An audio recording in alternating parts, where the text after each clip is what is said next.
Hey everyone, welcome back for another deep dive. Today we're looking at the online food business world. Oh, yeah, that's a big one these days, isn't it? It's massive. I mean, by 2025, it's projected to be worth like $1.2 trillion. Trillion with a T. Wow. That's a lot of takeout. And we're going to be specifically looking at this tool called FoodAI, which claims to be the ultimate way to get your piece of that pie, you know? Okay, I'm listening. What's this food AI all about? So it's being marketed as this like secret weapon for launching an online food business, Interesting. but they're making some pretty bold claims about what it can do. Like what? Well, they say you can create like a full-blown Uber Eats style business in minutes. Hold on. 10 Really? minutes. Yeah, that's what they're saying. And they also claim that you can create these platforms and then sell them for almost $1,000 a pop. Okay, now that definitely sounds a little too good to be true. Right, so we're going to break it all down and see what's what. Okay, so where do we start? Well, first, let's just acknowledge the elephant in the room. The current food delivery landscape is kind of dominated by these giants like Uber Eats, DoorDash, Grubhub, you know the name. Yeah, for sure, they're everywhere. And these companies take a hefty cut from the restaurants, right? Like sometimes up to 30% of each order. Yeah, it can be a pretty big chunk. And that can be a real strain on small businesses, especially in the restaurant industry, which already operates on pretty thin margins. Absolutely. And that's where food AI comes in, right? Yeah, that's their pitch. They're saying that with Food AI, you can bypass those big companies, create your own platform, and keep 100% of the profits. So they're positioning themselves as like the anti-Uber Eats. In a way, yeah. They're all about cutting out the middleman and giving the power back to the restaurants or, well, the people who create the platforms, I guess. Okay. I mean, the idea is appealing for sure, but how exactly does it work? Well, it's all based on AI. And I mean, like, really all about AI. Oh, okay. So like AI is handling everything. That's what they claim. Order management, payments, delivery, even marketing. They say it's all automated. Huh. So someone could theoretically set up this entire business without any prior experience or technical skills. That's the idea. They boast this drag and drop website builder, so you don't need to know any code. Interesting. And what about things like, menus and order tracking? All handled by the AI, supposedly. They've got like smart menus that can adjust based on customer preferences, real-time order tracking, all that jazz. And how do restaurants get on board with this? That's a good question. Yeah. They don't really go into detail about that in their marketing materials. Okay, so there are some gaps in the information. Definitely. But they do emphasize that you can white label everything so it looks like your own unique brand.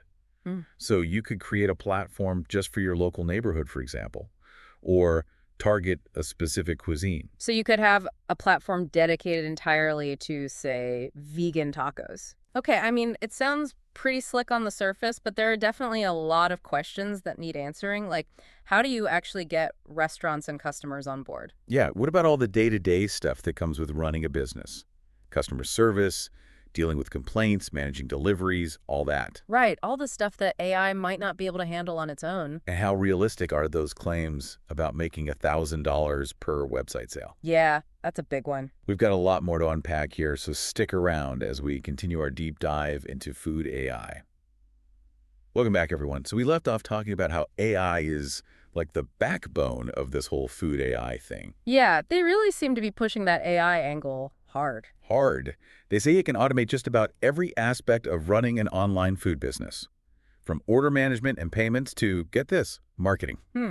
Automated marketing, huh? That's a bold claim. Right. They're saying you can basically just sit back and watch the customers roll in, no expensive ad campaigns needed. Well, that would be nice, wouldn't it?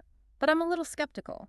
Yeah, I mean, it sounds a bit too good to be true. It does. AI is a powerful tool, don't get me wrong, but it's not magic. Right, it can analyze data and spot trends and stuff, but it can't replace human creativity entirely. Exactly. You still need someone with marketing know-how to craft those compelling messages and build a brand identity.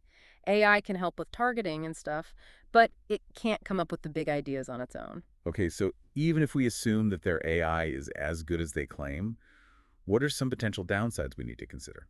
Well, one thing that comes to mind is over-reliance on AI. What do you mean? Well, if businesses become too dependent on these automated systems, they might lose the ability to adapt quickly to changes in the market or customer preferences. Oh, I see. Like there's a sudden shift in dietary trends or something. Exactly. Could an AI-powered platform adjust quickly enough on its own? Or would you need a human to step in and make those decisions? That's a good point. And what about all the data they're collecting? Like info about restaurants, customers, ordering habits? Ah, yes, the data privacy issue. That's a Yeah, big one. it is. How is Food AI storing and protecting all that data? What are they doing to prevent breaches or misuse? Important questions. They need to be transparent about all of that. Agreed. Okay, so let's switch gears a bit and talk about the money-making potential of Food AI. They claim you can earn in two main ways, right? Yes, they do. By running your own platform and by selling those Food AI built websites. Right. And they even share that anecdote about someone making nearly $1,000 in just 2 days by selling one of those websites. Yeah, they do love to highlight that story. But it's just one anecdote, right? We need more context. Totally. Yeah. So let's break down each of these money-making avenues and see if they hold up under scrutiny. Sounds good. Where do you want to start? Let's start with running your own platform. All right, so the appeal there is pretty obvious, right? Yeah, you set your own fees, you control the brand, you have the potential to build a successful business. What's not to like? Right.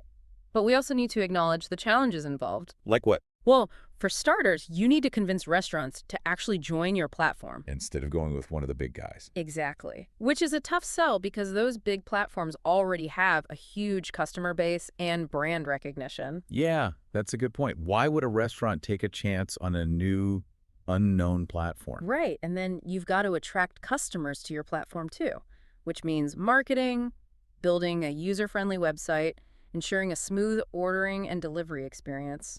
It's a lot of work. And then there's all the logistical stuff, right?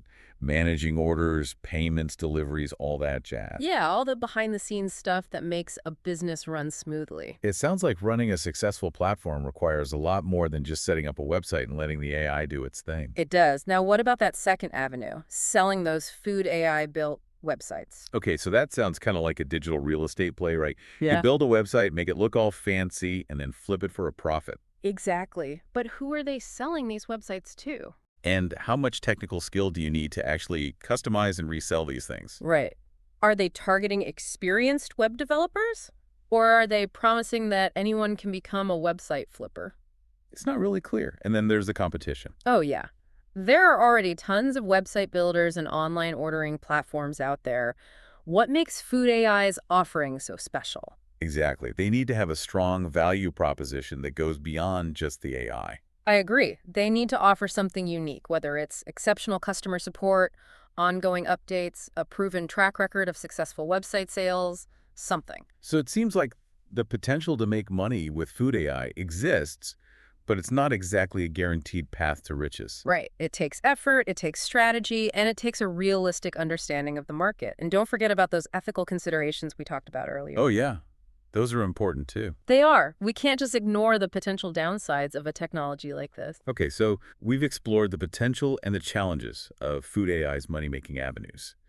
And we've highlighted the need to be a bit skeptical of their claims. And we're back for the final part of our deep dive into Food AI.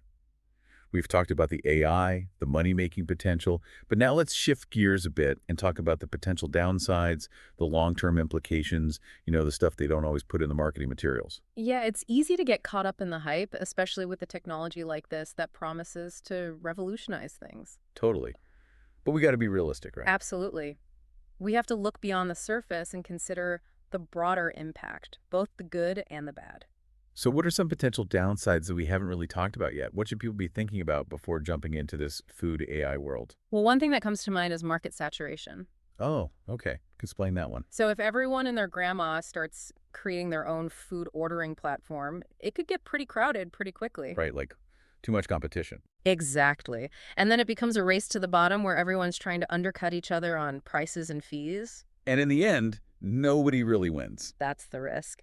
And then there's the question of sustainability. What happens if Food AI, the company itself, goes belly up? Ooh, that's a good point. Didn't think about that one. Yeah, it's something to consider. What happens to all those platforms that were built on their technology? Are those businesses just out of luck?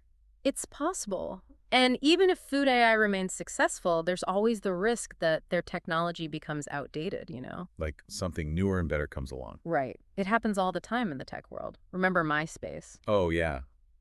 So you're Yeah. saying it's important to stay informed, to be adaptable, not to put all your eggs in one basket. Exactly. Now let's think about the impact on the restaurant industry itself. Okay, yeah. Food AI claims to be empowering restaurants, but how does that actually play out in reality?